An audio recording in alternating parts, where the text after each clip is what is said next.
మీరు ఎలా ఉండాలని తండ్రి నియమించాడో అలాగే ఉంటారు మీరు ఎంత పరుగులు ఎత్తునా. నా మాట అర్థమైందా మీకు? ఏవేవో మాటలు నమ్మి ఏవో బోధలు నమ్మి పరుగులు ఎత్తకండి. దేవుడు నీకు ఏది ఇవ్వాలనుకుంటాడో అదే ఇస్తాడు, నువ్వు ఎంత గోలెత్తినా.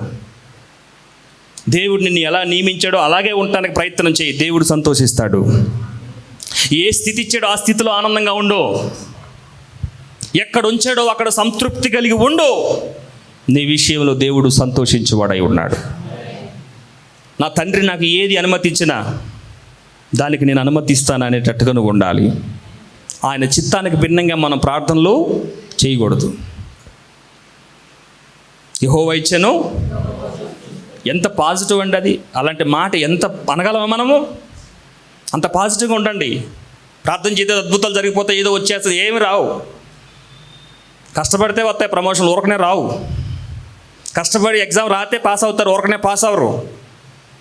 ఏదో ఆ ఎగ్జామ్ రాసేటప్పుడు కొంచెం జ్ఞాపక శక్తి దేవుడు ఇవ్వడం కోసం ప్రార్థన, ఓకే.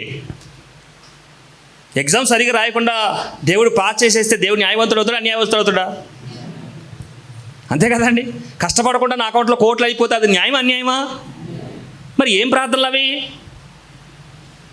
కష్టపడకుండా డబ్బు రావాలనుకోవడం న్యాయమా అన్యాయమా?